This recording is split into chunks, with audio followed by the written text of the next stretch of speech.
Hi hello friends, എല്ലാ കൂട്ടുകാർക്കും ഇന്നത്തെ എപ്പിസോഡിലേക്ക് സ്വാഗതം കേട്ടോ.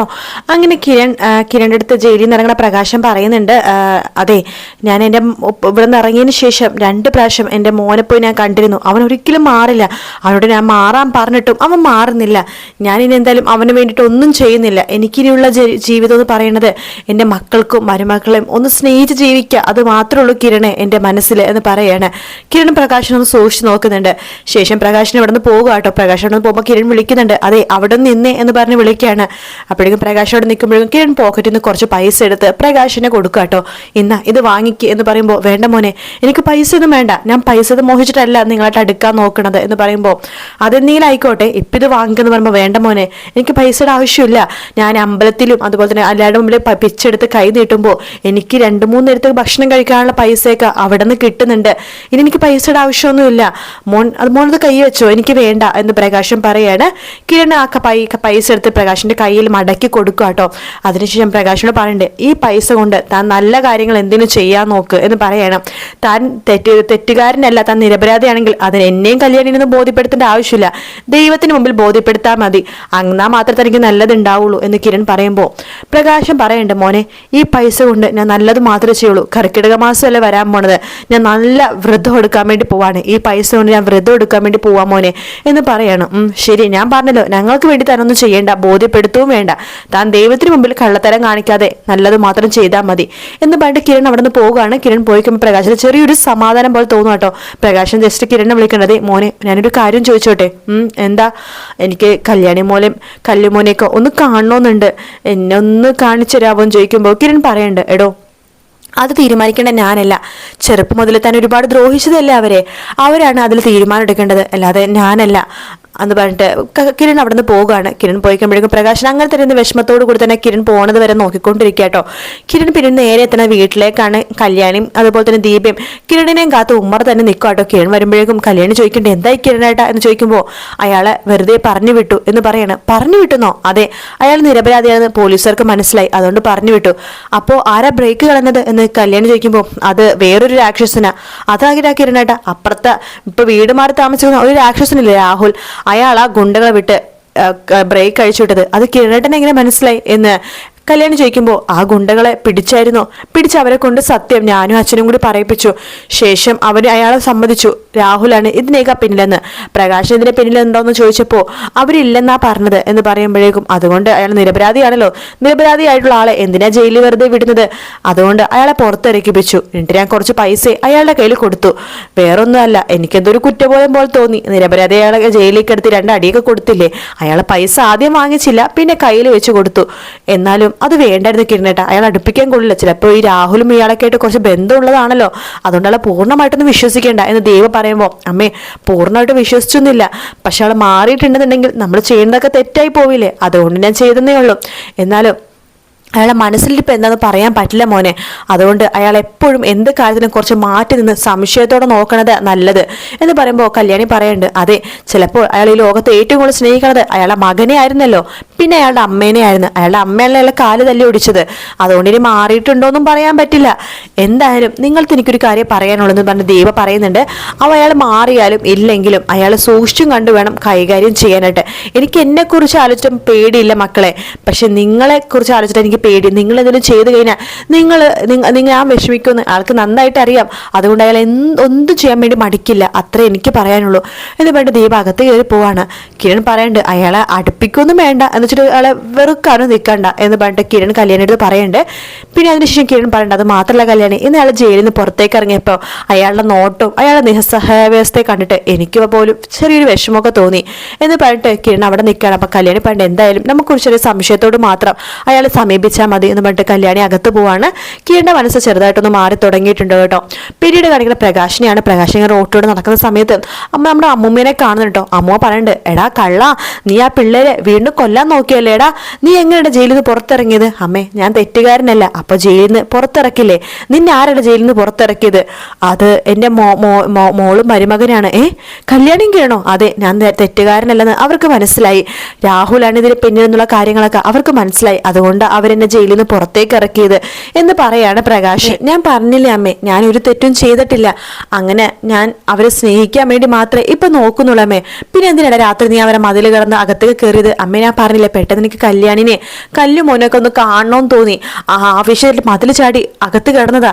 ഞാൻ മതിൽ ചാടി അകത്ത് കിടന്നത് ആ രാഹുൽ അറിഞ്ഞു കാണും. അപ്പൊ എന്നെയും കൂടി കൊടുക്കാലോ, പ്രതിയായിട്ട് എന്നെ വെക്കാലോ. അതിനു വേണ്ടിയായിരിക്കും അവൻ ഗുണ്ടകളെ പറഞ്ഞയച്ചത്. ഒരു പ്രാവശ്യം ഞാൻ അവനെ കണ്ടതായിരുന്നു റോട്ട് വെച്ചിട്ട്. അന്ന് അവനെ കല്യാണിനെ കൊല്ലണോന്നൊക്കെ പറഞ്ഞ് എന്നെ സമീപിച്ചു. ഞാൻ അവനെ ആട്ടി വിട്ടേ ഉള്ളൂ. ഒരിക്കലും അവനായിട്ട് അടുക്കാൻ നോക്കിയില്ലമ്മേ. ഒരുപാട് പ്രാവശ്യം അവനായിട്ട് അടുത്തിട്ടുണ്ട്, ഒരുപാട് തെറ്റുകൾ ചെയ്തിട്ടുണ്ട്. ഒരിക്കലും ഞാൻ അങ്ങനെ ചെയ്യില്ലമ്മേ എന്ന് പറയുമ്പോൾ നമ്മുടെ അമ്മൂമ്മ പറയണ്ടേടാ, നീ നന്നായാൽ നിനക്ക് കൊള്ളാം, അത് മാത്രമേ ഞാൻ പറയുന്നുള്ളൂ.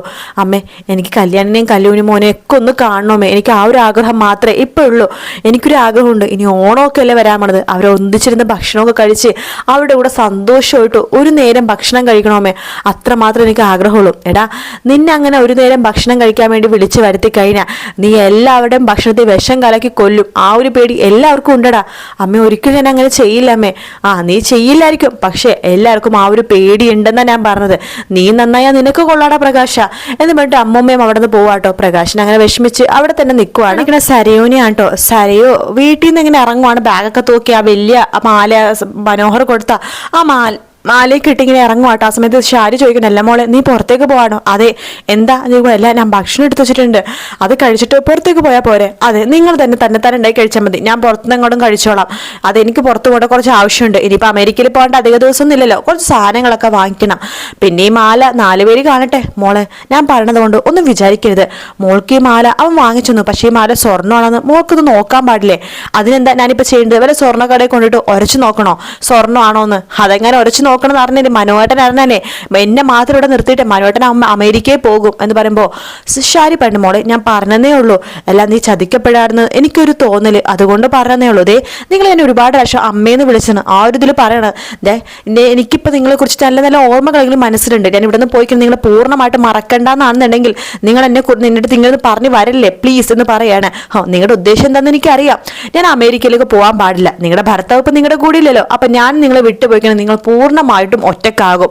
അതുകൊണ്ട് ഞാൻ അമേരിക്കയിൽ പോകാൻ പാടില്ല. നിങ്ങളെയൊക്കെ ചുറ്റിപ്പറ്റി ഇവിടെ നിൽക്കണം.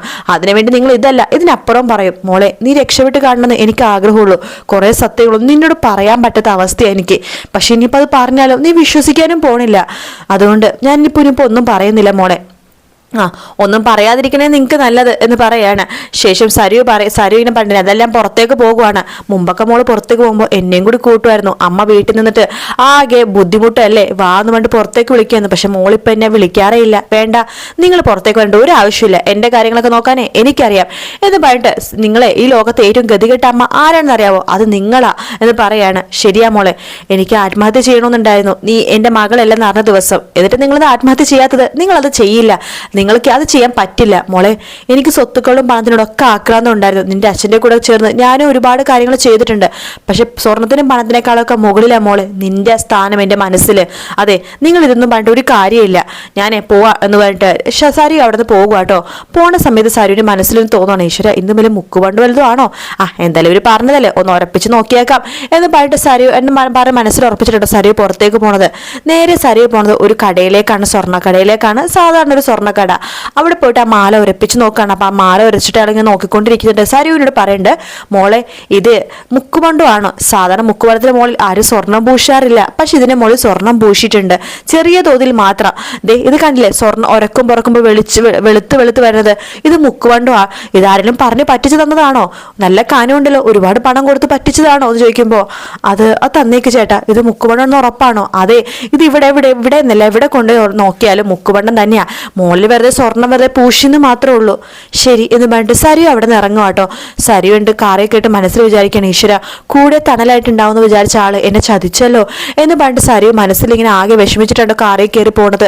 പിന്നീട് കാണിക്കുന്ന അമ്മുമ്മേനെയാണ്. അമ്മുമ്മ ഇങ്ങനെ നടന്നു വരുന്ന സമയത്ത് കാർത്തികയും കല്യാണിയും അങ്ങോട്ടേക്ക് വരുന്നുണ്ടോ. അമ്മുമ്മ ഇത് എവിടെ പോയിട്ട് വരുക? ഞാനേ കാദംബരിയുടെ വീട്ടിൽ പോയിട്ട് വരുക. രാവിലെ ചെന്നിട്ട് അവളെ സഹായിച്ചു കൊടുത്തിട്ടൊക്കെ വരും. അപ്പൊ അമ്മമ്മക്ക് കുറച്ച് നാൾ അവിടെ നിന്നൂടെ എന്ന് കല്യാണം ചോദിക്കുമ്പോൾ, ഇല്ല മോളെ, അവിടെ രതീഷ് വന്നു, ഞാനിങ്ങോട്ട് വന്നു. എനിക്ക് ആരുടെയും ഇനിയിപ്പോൾ ബുദ്ധിമുട്ടാക്കിയ താല്പര്യമില്ല മോളെ, അതുകൊണ്ടാണ്. എന്നാൽ അമ്മമ്മക്ക് ഞങ്ങളുടെ വീട്ടിൽ കുറച്ച് ദിവസം വന്ന് നിന്നോടെ, ഞങ്ങൾക്കതൊരു ആശ്വാസവും. അതല്ല മോളെ, എനിക്ക് സായനത്തിൽ തന്നെ പോയി നിന്നാലേ സമാധാനം ആവുള്ളൂ.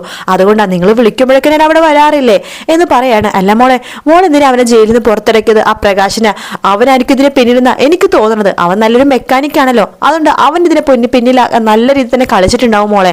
അതുകൊണ്ട് അവരെ സൂക്ഷിക്കണം കേട്ടോ. അവനെ ജയിലിൽ കിടക്കുന്ന മോനെ വാക്ക് കൊടുത്തിട്ടുണ്ടാവും നിങ്ങളെയൊക്കെ കരയിപ്പിക്കാന്ന്.